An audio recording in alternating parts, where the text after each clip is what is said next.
सभापति महोदय, मैं रक्षा मंत्रालय की मांगों का समर्थन करने के लिए खड़ा हुआ हूं। वर्तमान घटनाओं से पता चलता है कि संसार का हर देश अपनी सुरक्षा के बारे में चिंतित है और उसके लिए हर प्रयत्न कर रहा है।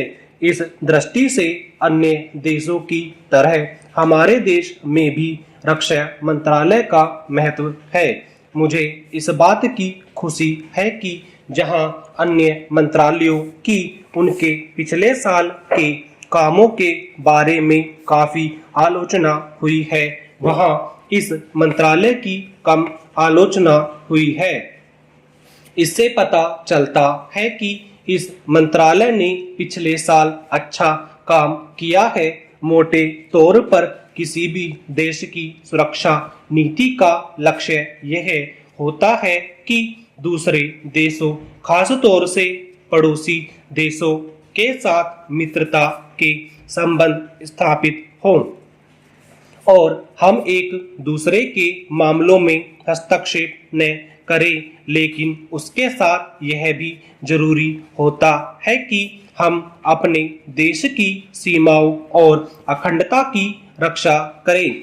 इसलिए हमारे देश का यह कर्तव्य हो जाता है कि हम अपने पड़ोसियों के कार्यों पर पूरी नजर रखें, क्योंकि आज तक हमारे देश पर जो संकट आए वे हमारे पड़ोसियों से आए हैं। 1965 में पाकिस्तान के साथ जो लड़ाई हुई और उसके बाद ताशकंद में जो समझौता हुआ वह सिर्फ कागज पर ही रहा। पाकिस्तान ने उस पर कोई अमल नहीं किया। इस दृष्टि से बहुत जरूरी है कि हम अपने देश की सुरक्षा की हर तरह से व्यवस्था करें।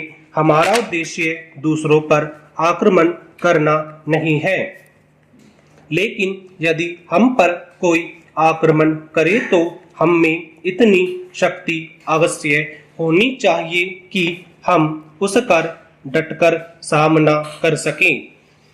आप जानते हैं कि पिछले दिनों पाकिस्तान को अमेरिका और चीन से काफी मदद मिली है।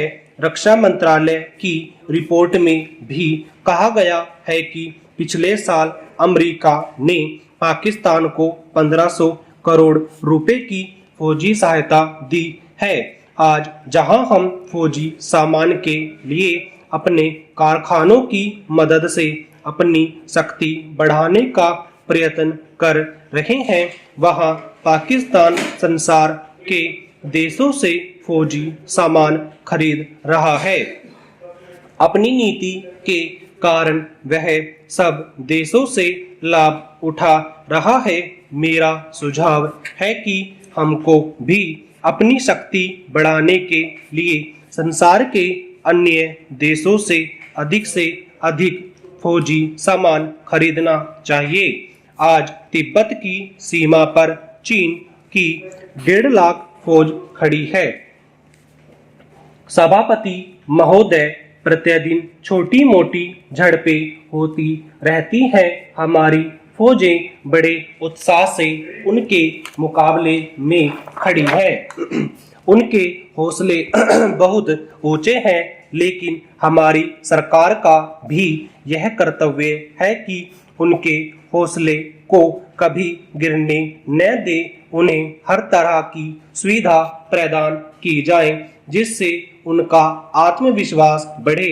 मैं मंत्री महोदय से अनुरोध करूंगा कि सरकार अपनी नीतियों के प्रचार का काम ठीक प्रकार से अपनी फौजों से करे।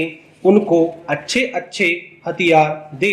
अनुसूचित जातियों और आदिवासी जातियों के आयुक्त ने जो अपना प्रतिवेदन प्रस्तुत किया है, उस प्रतिवेदन को देखने से यह प्रतीत होता है कि इसको तैयार करने में उन्होंने बहुत परिश्रम से कार्य किया है।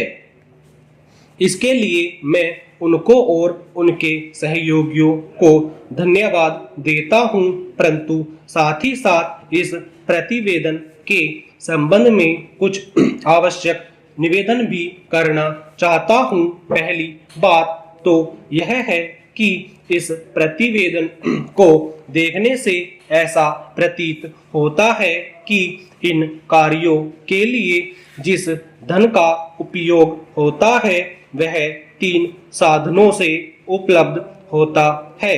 केंद्र सरकार द्वारा, राज्य सरकारों द्वारा और कुछ गैर सरकारी संस्थाओं द्वारा। प्रतिवेदन के अनुसार जितना धन इन कार्यों पर व्यय करने के लिए दिया जाता है उतना धन पूरी तरह से व्यय नहीं हो पाता।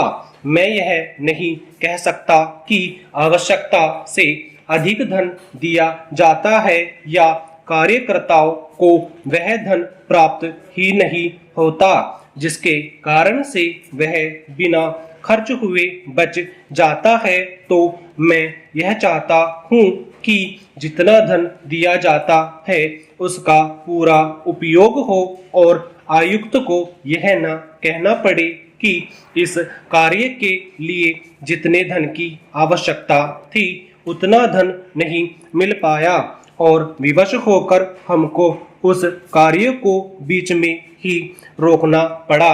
जहां तक राज्य सरकारों का संबंध है, बहुत सी राज्य सरकारें अभी तक इस कार्य में असावधानी से काम ले रही हैं और इस कार्य को उपेक्षा की दृष्टि से देखती हैं। आयुक्त ने इस बात की शिकायत की है कि बहुत सी राज्य सरकारों ने अनेक पत्र भेजने के बाद भी अभी तक अपनी रिपोर्ट नहीं भेजी है। मैं चाहता हूं कि सरकार की तरफ से निष्ठापूर्वक ध्यान दें, राज्य सरकारों पर दबाव डाला जाए कि वे इस दायित्व के प्रति सचेत हों और आयुक्त को उनके कार्य में पूरा सहयोग प्रदान करें।